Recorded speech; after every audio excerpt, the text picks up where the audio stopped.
So I grew up kind of in a mixed faith background, predominantly Catholicism. That was most of my background. My father was Catholic. They were Polish. If you know my last name is Lewandowski. So I'm half Polish, I'm half Chinese. So my mother gave more influence to my father and his family over kind of the religious side of upbringing. And so most of my understanding of the things of God came from Catholicism. But my mother was also Buddhist. And so it was a mix of Catholicism with little like touches of Buddhism here and there. You know, she would have times where she would go down to the Buddhist temple down in Lower Manhattan. She had a Buddhist monk friend. We actually went to go meet the Dalai Lama one time when he was visiting New York. And so there was like these pockets where she would practice her Buddhism. But it was nominal at best. You know, she still very much explored much of the world. And around the age of 17, she met Jesus, and it changed her life completely. And so while she didn't really pressure me in terms of Buddhism, it more was like an invitation. I'm going here, I'm going to the Buddhist temple, I'm going to do this, just kind of tag along kind of thing, but there wasn't much of an influence there. But the moment that she became a Christian, she just couldn't stop talking about Jesus.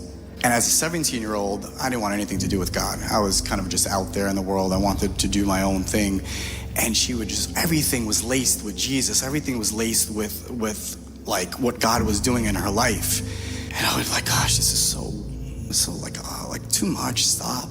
It was a little annoying, truthfully, but she kept going. And she kept pushing. And it wasn't just me, it was my brother, it was my girlfriend at the time, it was now my wife, it was my father, it was everybody around her. She was constantly, in most of her conversations, it was always being steered back to God and who he was and what was going on in her life. And then 2 years later, I would end up coming to faith. And so, in hindsight, I look back, as much as her like bombardment of what God was to her in her life was annoying then, it was infectious to me in many ways.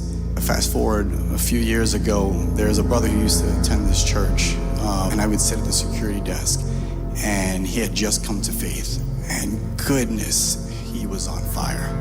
I mean, like on fire for the Lord.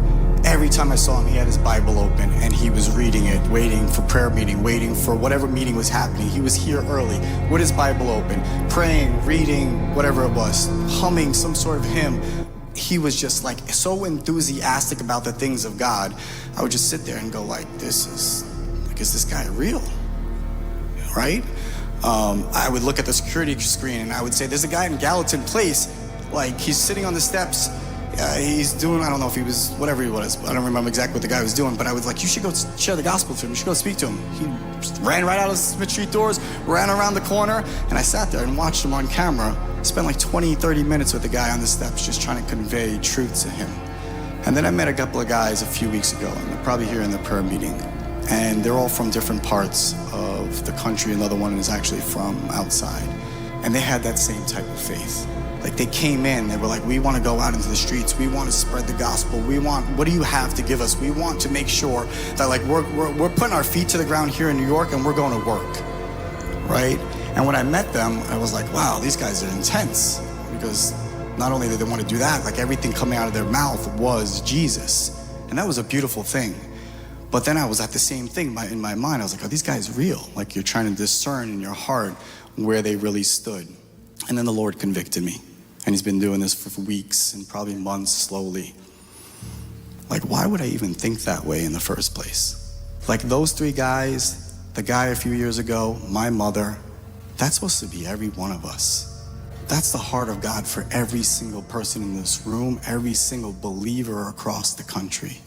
And so maybe you know, does everybody know somebody who's kind of like that? Right, like they just can't stop talking about Jesus. Like Jesus is always in their conversation, and like their faith is infectious. Or better yet, is that person you? Because the thing is, when I look back in the years of kind of doing ministry, this is what I've come across. It's the guy from a couple of years ago I mentioned. It's my mother in you know, her early days, and she didn't actually change so much. But it's the new believer that has a tendency, they have this fire burning inside of them, and they need to like just go and tell everybody about how their life has been transformed by the gospel. Like, they don't hold back. That was me in my early stages. I didn't care where I was, who I was speaking to. I would make coworkers cry because I had no wisdom in terms of truth plus some grace. It was like, you got to repent now or you're going to hell. And then they would cry in our little stock room. I worked in retail, and my manager would come up to me and she's like, Justin, you can't do that. Like, I know you love like your God, but you can't make people cry on your lunch break. That's just not a nice thing to do.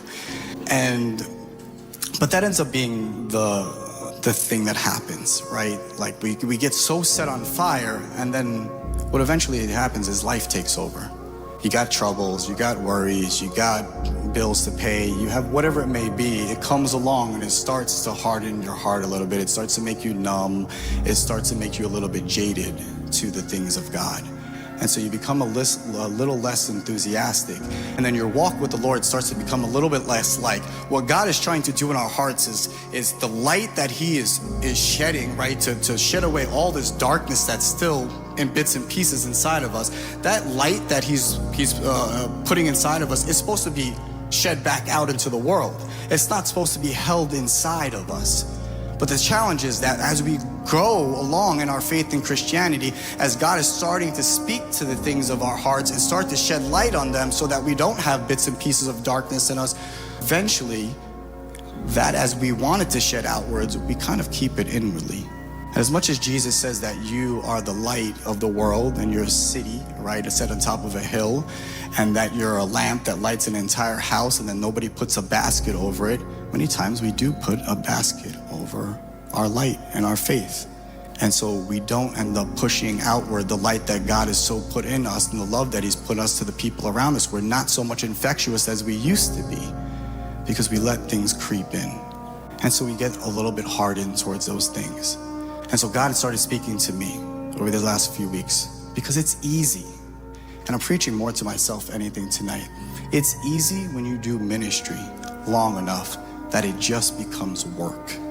And it doesn't become so much about the needs of the people. And God, whatever you're doing in my life, I want to make sure that people know about who you are. It becomes more so, God, I just got to get stuff done.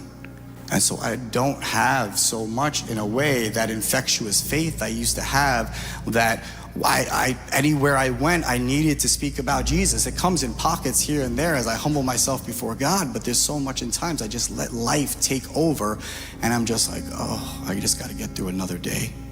God, just give me the grace to get through this day and leave me out of the equation of spreading it to the world. Is your life infectious tonight? Is your faith infectious tonight? Is there a way when you're around people, they go, man, they can't stop talking about Jesus. Like everything they do, their whole life is encapsulated by everything that he's done for them. Like they're always talking about him. Like what he did for them yesterday, what he's doing for them now, how he saved them, what he's doing for his family. Are people drawn to you in such a way that way because of how you express Christ in your life?